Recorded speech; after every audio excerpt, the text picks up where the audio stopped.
Hi singing friends, welcome back to my channel. It's Mickey here, your friendly neighborhood singing coach.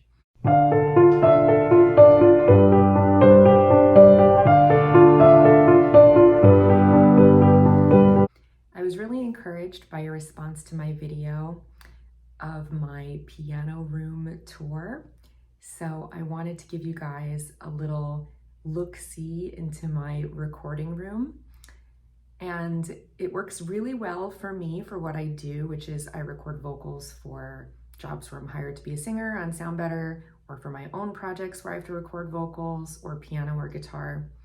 It's not a full studio. I don't do a ton of production or engineering or mixing in there, but it's a pretty plug and play setup for recording vocals. So if that's something that you're interested in setting up in your house, I'm gonna share links to all of my equipment down below. And it all works really well for me, but it's not enormously expensive, so it's not going to be prohibitively out of budget for anyone. I just want to preface this by saying that I'm not affiliated with any of these companies. I'm not getting any sort of commission for recommending these products. This is just what works for me. Okay, so without further ado, let's go check out my recording room. Welcome to my space. I've got just my standing, I don't know what you would call this. It's not a chandelier, but it's like a freestanding chandelier. Somebody who's smarter than me, please tell me what that is. And it really sets a nice ambiance in here for when I'm recording. I don't like to have the overhead on because it sucks the soul out of the room. And when I'm recording, I like to get in the zone emotionally. So I really like this more atmospheric, romantic lighting. I love the way the crystals create these shadows all over the walls. Then I've got my little wall of bragging. This is the Political Science Honor Society. And this is the residential college that I was in at Yale, Calhoun. And then this is my degree. I don't know where my Columbia Law degree is. It's probably in the attic somewhere, but it was really big and bulky anyway. Then I have this beautiful poster, which I really love because I like to think of myself as this lady with her 3 little cherubic sons flying above her like my little babies. And then this is a beautiful mask that one of my students, Phyllis, gave me on my birthday. I think that's absolutely gorgeous and totally my style. Then I have a bunch of instruments in here, which I'll explain in a second. I've got wallpaper. I'm all about the accent wall statement wallpaper. You can see me in the mirror. Hello, I like my outfit today. Check it out. This is actually not Rent the Runway, even though I have been experimenting with that recently. And then I've got this beautiful, I guess I would call this like rustic cottage style shelf that was made for me to look antique, and I think it's absolutely gorgeous. And I've got a piece of art here that was made by the artist who does the design for 9 Inch Nails. It was a limited edition piece, which I absolutely love. Here's an award that I won for songwriting, and some various little trinkets and things, some ducks, a frog, some of my records, a old woman made out of banana leaves. That was my grandmother's who passed away. Another award back here, a ball made out of keys that one of my best friends gave me because, as I said before, I'm obsessed with keys, and a key necklace, and a Barbie that kind of looks like me when I had blonde hair with all of her instruments. I love this carpet. I love this chair. This was made by an artist from Poland who I found on Etsy. Her name is Sylvie. And I love that like mermaid painting on the back and the woolly seat, which is super soft. Then I got this vanity, which I use as my desk, which is really cool looking, but I would not recommend because there's not a lot of places to put things. So my setup barely fits on there, but I love the kind of teal color. And that's really it. And then in here is my ISO booth, which I'll explain more about in a second. But I needed an ISO booth because it's really noisy down here. We're in the basement right now, so you can hear the boiler and the air conditioning and kids stomping around, and so it just wasn't cutting it for recording. And there's a tiny little window, which I blocked off over there. But you could hear like cicadas in the summer and stuff. So it's super noisy and I needed a solution for that. The weird thing about this room is that the light is outside. Oh, my nails are disgusting. I did not paint them, sorry. So if I want to turn the lights on, that's the overhead light. You can see it's much less romantic and atmospheric with the lights on. All right, so in terms of equipment, what have I got here? What do I use to record my vocals? And what would I advise you guys to get if you want kind of a plug and play setup like this? First of all, the most important piece of equipment that I have is my computer. And this is a Mac. It is, let me show you the version here. So you can see it is the 24-inch iMac M1 from 2021. It's a couple years old already, and it's got the M1 chip in it, and it's 16 gigabytes. This really works well for me personally. As I said, I don't do a lot of production or mixing or mastering on this computer. I'm not working with whole sessions. I'm just working on my parts and then sending them to a producer or engineer. So if you're doing more complex projects, you probably want to get like a terabyte or something. But for me, this is completely sufficient and works really, really well. Then in terms of my interface, I got the Scarlett. This is Focusrite Scarlett. I got the one that only has 2 inputs. I think it's the cheapest version. And again, for me, this is perfect because I'm never recording more than 2 things at a time. Maybe I would be playing a guitar and singing at the same time, but even that's kind of rare. I'm usually just singing. So it's got these 2 inputs and you can use a mic cord, mic cable to connect your mic, or on the inside you can see you can use a 1/4 inch. So I use that when I'm recording guitar or piano and it goes right into the computer. It's great. And then for my headphones, I've got these Tascam TH02s. These are my workhorse. I love these so much. I've gotten other backup headphones that have not been nearly as good. And then for when I do instruments, I use this keyboard. This is a Roland Juno DS, and this is quite a few years old already. You can definitely get something that's more modern. And if you're using it just for recording, you probably want something that's more just a MIDI controller. But for me, this is great because I also use this to perform live. So I wanted it to really feel like a real piano.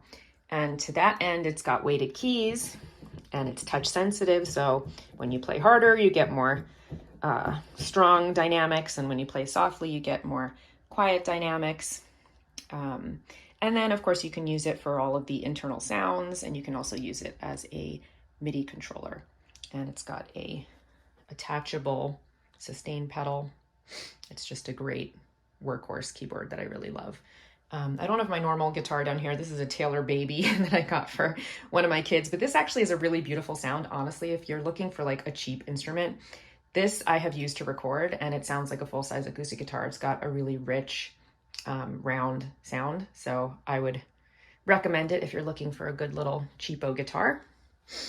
I've also got this SE reflection screen over here, but I don't really use this ever. It's just another layer of protection if I want to be super insane. And then I've got a 1/4 inch cable over there. Oh, there's my air purifier.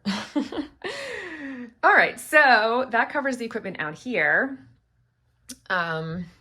This is my ISO booth. And this is kind of funny. I've got a reptile heat lamp for a terrarium in here. So this is my only light source because it does get very, very dark in there. So when I'm in here, it's kind of like moody and atmospheric, you know, it's like, ooh, and you can just hear how that electronic hum from out there just goes away when you close the door. So I think it works really, really well, actually. And I like the red light. It reminds me of my best friend's bedroom when she was in high school. She had a red light like this. I have these foam sound dampening, I don't know what you would call them, squares on the door, and a lot of them have fallen off and it looks really unsightly and not neat. And honestly, I don't think that these are really doing that much work because they're really more for just absorbing reflections and not for sound insulation. But you can get them really cheap on Amazon if you want to get those, and use a spray adhesive. Don't use tacky stuff like I did because it clearly doesn't hold them up very well. Then I have this audio mute blanket over here, which I think is incredibly effective, and they're having a clearance on them right now. So I'm going to link those under the video if you want to grab one for yourself. And we put that against the wall to try to dampen some of the sounds that are coming from the other side of this closet, which is where the laundry room is. And I think it's very, very effective. And then I have just a regular boom stand here. This one is the on stage stand, but I'm sure you can find one on Amazon that would be just as good. And then I've got just a generic pop filter here. This one is from Nady, and it's the MPF 6-inch pop filter to prevent my peas from popping on the recordings. I've got this eyeball from Alctron, the PF8. This is great for sound insulation. And then inside, I've got my microphone, which is a Neumann TLM 103. I'll just pull it out so you can see it. There you go. I think it's a really great sounding microphone on like everybody's voice. One second, it's hard to do with one hand. I'm sure this video footage is gonna look amazeballs. Okay, so there it is, back in the eyeball. And then this thing can pop right back in. This is another pop screen right here.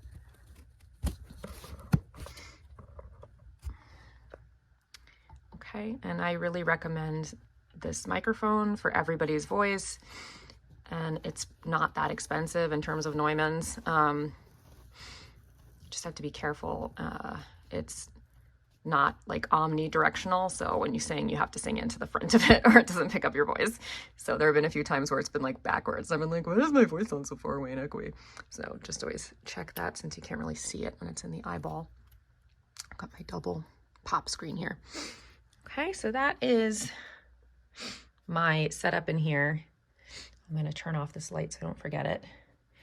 And then the only additional soundproofing that I use in here is this draft guard on the bottom of the door to just close that hole. And then I have some insulation tape on the sides, but as you can see, that's kind of coming off. But that's just to seal any spaces between the door and the wall. And then I have this window over here, and there is a piece of foam in there just to prevent sound from leaking in through there as much as possible. So that is my complete setup. Hopefully it helps you. Oh, and if you want additional speakers, like if you're doing mixing, these are pretty good. They are Adam A7Xs.